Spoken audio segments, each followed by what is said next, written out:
There will be no links, sponsors, ads, or recommendations in this video. And the products in this video will be used for example purposes only. Story time. Back in my day, when you get a phone, brand new, you get a cable, headphones, and a charging brick, to charge the phone. Now though, all you get is a cable and the phone. Thanks a lot, Apple. Well, they're trying to save their environment. And now we have a lot of these without enough of these. There's still some good news. Now it's easier than ever to charge multiple devices with one type of charger. Laptops, Chromebooks, tablets, video games, accessories, phones, and thanks to the EU, even Apple products all use the same charger, USB-C. And this list is going to continue to grow more and more and more into the future with pretty much all devices adapting USB-C. Picking the right charger isn't just for convenience, it's for necessity. Now, how you find the right charger? I'm glad you asked. Let's start. The first problem is there's so many generic unbranded chargers that you can't trust, and they're on Amazon's top seller list. The second problem is the chargers made by the brands that we do trust don't really do what they say they can do. It's mostly just marketing. And my goal is to teach you how to see through the marketing bullshit so you can pick the best charger for you. Speaking of Amazon's top seller list, let's look what's on top. Apple's charger. That's a hell of a coincidence. $20 for one port and 20 watts? Trying to save the environment, huh, Apple? I'm just kidding. It makes sense that Apple's on top of the list. And I'm sure it's purchased by people who use Apple products and people who don't use Apple products. And that's because Apple is a known brand. It's a trusted brand. They're known for having great customer service. They're known for having great quality. So with so many stores, Amazon and non-Amazon, selling a lot of generic knockoffs, it's safe to say that a lot of people felt a peace of mind when buying an Apple charger, knowing that the charger won't break in a short period of time. The charger won't burn their house down. And most importantly, the charger won't ruin their phone. And of course, you're supporting a company that's trying to save the environment. So they didn't put a charger in the box, but now you have to fly it out, but whatever. Besides Apple and Anker, all the other top selling chargers are chargers you shouldn't buy. Here's your first clue. When you look at the title, Anker starts with Anker charger, blah, blah, blah.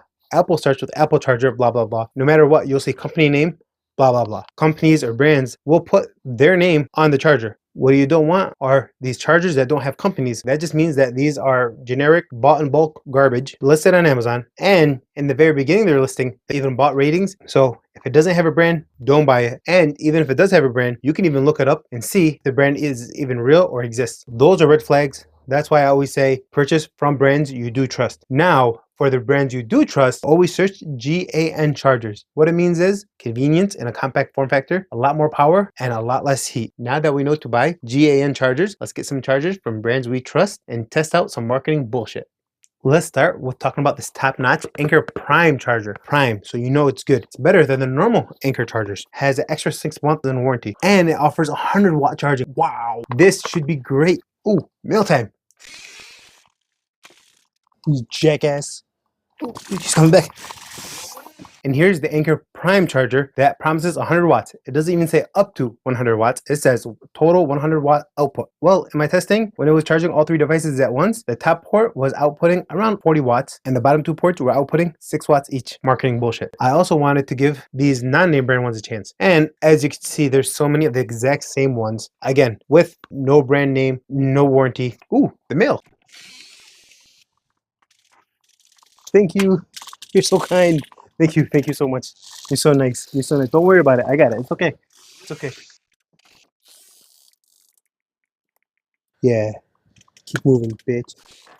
And now here's the generic charger. As you can see, the promise is 128 watts. I don't see any brand name or any warranty on here. The generic charger was a pleasant surprise when compared to the Anker charger because it did a little bit better than the Anker charger. For the top port, it was outputting about 40 watts, but the next 2 ports were giving 13 watts and 7 watts. So a little bit better than the Anker charger until I tested it on another laptop. And instead of giving me 128 watts, which the charger promised, or the 65 watts, which the laptop can handle, it gave me between 0 and 1 watt. And that's again why you have to be careful when buying unbranded ones and you got to do your research. Last, I tried the Youth, which is the Pikachu looking charger. I didn't even hear of the brand name. I looked at it. I didn't trust it. I Googled it. Turns out they're a really, really good brand. Now this one was the best charger of the 3. And that's not saying much because none really reached expectations. The top port gave around 40 watts. The second port gave around 28 watts. And the last port gave about 14 watts. Again, less than promised, marketing bullshit. But it was the best of the 3. And like most chargers that promise 100 watts or more, it did cost $100. That's common for chargers that promise around 100 watts and that have 3 ports, but that's still a lot. Some things I've learned when making this video are the affordability and the value of one-port chargers. As we've seen with these 3-port chargers, only one port will give you the maximum output. When you add more devices, it gives you a lot less output. With one-port chargers, you can get about 3, and the total cost will cost less than the one 3-port charger. Also, you can spread them around the house, you can keep one at work, it'll be easy to pack up for travel, and in some cases, even 2-port chargers. And then only using the top port, which will give you the maximum output, or using both if that's what works best for you. A lot of chargers will advertise their charging speed from 0 to 50%. That's important because a lot of phones now will charge at maximum speed from 0 to 50%. Then they'll slow down their charging speed between 50 and 80% and only trickle charge between 80 to 100%. That's how almost all phones come out of the box now. You can change it in the settings, but when looking at advertisements, that's what they'll show, 0 to 50%, because that's when almost all phones will charge at maximum speed. Now that we understand that phones will adjust charging speed and watt intake themselves, we've answered one of the most common asked questions. Will a stronger charger harm my battery? For example, will a charger that can output 100 watts harm my phone and its battery that can only charge at 37 watts? No. The phone will communicate to the charging port and tell the charging port, hey, this is the most optimal amount of charge I want in. The charging port works as a bodyguard to say, hey, the most watts that can come in this case, 37 watts at a time. So yes, you can charge your phone with a higher wattage charger, and no, it will not harm your phone or battery. Next, will it be okay to charge my device overnight? And the answer to that is yes. Battery management systems have gotten really good at protecting their devices overnight. They either stop charging at 100% or it'll charge below 1 watt, keeping your battery safe and extending the lifespan of your battery. Next, don't look at the charging watts that's in the title. Go down to the details and you'll be able to see how much power each port will output when charging multiple devices at the same time. And then you'll be able to tell if this charger will meet your needs. Seeing a charger advertised at 100 watts, then going to the details, you'll be getting 65 watts from one port, and then the next 2 ports will give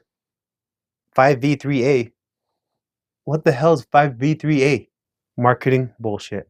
So watts are measured by volts times amps. So 5V3A means these 2 bottom ports will combine for 15 watts. So 7.5 watts each. 65 plus 15 is not 100 watts.